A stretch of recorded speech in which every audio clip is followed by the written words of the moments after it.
What if I told you that billions of gallons of sewage end up in our natural waterways each year?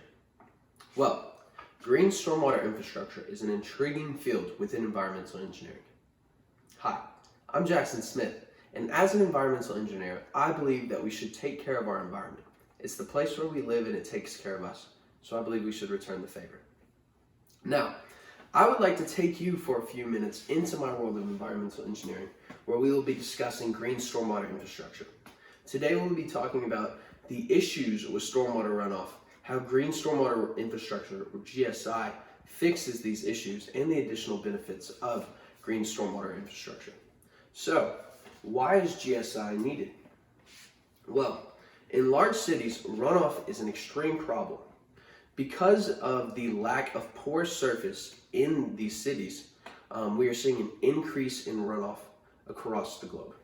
Now, in an article by Mohammed Shafiq and Rihu Kim, published in 2017, entitled Green Stormwater Infrastructure with Low Impact Development Concept, they claim that sewer systems cannot handle the amount of water entering our sewer systems. Now you might ask, Jackson, is it just raining more? Is that what's happening? And no, it's not. Because of the decrease in porous surface, porous meaning an area where water can be absorbed into the ground, being covered by concrete or a metal building, per se. Because of these, what is happening is the water is just having to run off of these hard surfaces. It cannot be absorbed. So when it runs off of these hard surfaces, it fills our sewer systems. And according to the Philadelphia Water Department, who has a combined sewer system, what happens is the human waste comes down from the home and it's deposited in the sewer system. And the stormwater runoff comes in through the drain off of the highway or the road or wherever it is into the sewer system, and they mix together. Now the issue with this is when we see a lot of rain, what happens is we get backflow. And so this combined mixture takes our human waste and overflows and puts it back into the natural environment, leaching tons of chemicals and waste into our environment. Now, with urbanization, we're seeing an increase in chemical runoff like never before. According to Hydrophilic Trace Organic Contaminants in Urban Stormwater by authors Saffer, Texedo, Sedlak, and Luthi in the 2020 publication, chemicals can come off of anything. They come off of the paint that's on the face of a building. They come from the pesticides that you put in your garden. They come from the rodenticides that are placed around houses, or the termite poisons that are placed around the base of your house. And according to the Philadelphia Water Department, billions of the gallons of this mixed runoff enters Philadelphia waterways each year. Just Philadelphia alone, billions of gallons. So, how do we control such a dire issue? Well, green stormwater infrastructure controls runoff, and it replaces the gray stormwater infrastructure, gray meaning concrete, so the concrete tubing that runs underneath our cities, with natural methods. Now, Philadelphia Water Department is really good about doing this. And the Shafiq and Kim 2017 article defines it as areas in which there are porous surfaces created where water can go and be absorbed into the soil.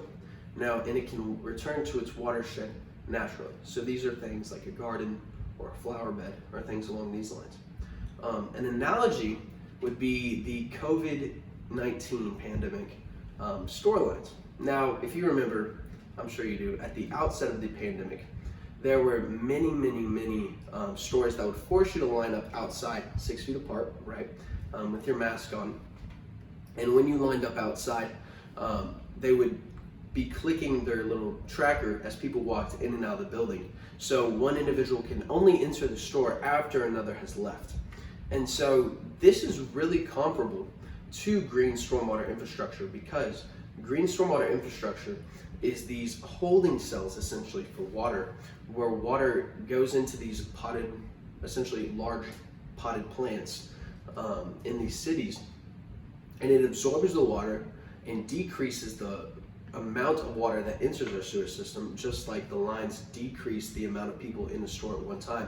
And it also slows the rate at which water enters our sewer system, just like tracking the numbers when you go into a store would slow the rate of people going into an HEB. Now, There are various methods of infiltration. According to the Shafiq and Kim article, there are pervious pavements that we're now installing, so things like pervious asphalt, where the water actually goes through the pavement and back into the ground, being absorbed into the watershed rather than hitting it and running off. Again, additionally, bioretention facilities and rain gardens remove bacteria and chemicals. So a rain garden is essentially a big old flower bed in the middle of a city, and it absorbs this runoff water and through filtration process through the gravel and the sand removes chemicals and harmful bacteria. Now, it's evident that GSI is a good thing, but what are its other benefits?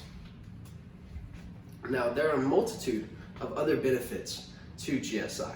One of the primary ones being the fact that it removes carbon dioxide and greenhouse gases from our atmosphere.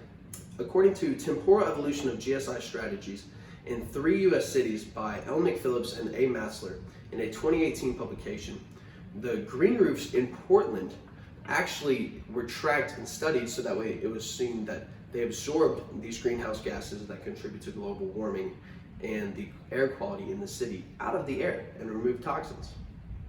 In another article called Carbon Sequestration Potential for Mitigating the Carbon Footprint of GSI by E. Kavahe, G. Jenkins, and M. Adame, and C. Limkert, in a 2018 publication, we found that rain gardens actually remove the entire footprint, the entire carbon footprint that is required to put them there.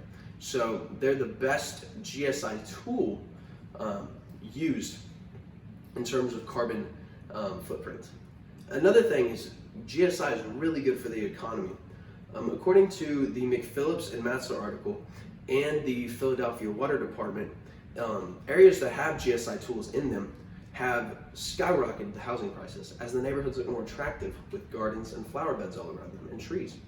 Now, according to the Philadelphia Water Department, these flower beds also need to be maintained. So this creates jobs for creating the GSI tools and maintaining them. So GSI benefits are intriguing and it will lead us on towards a green future. Now, using green stormwater infrastructure, we can bring the future around. Green stormwater infrastructure is a fascinating development in the field of environmental engineering. And as you can see, it takes harmful runoff and proposes a solution by absorbing the water and brings additional benefits like economy and taking out carbon. Now, with GSI, we can stop the gallons of pollution and gallons of sediment that end up in our oceans each day. Thank you. Wait, I gotta show cards. Here, this is my 5th card. Sorry, let me get them in order. 1st card, 2nd card, 3rd card, 4th card, 5th card. Boom. Thank you.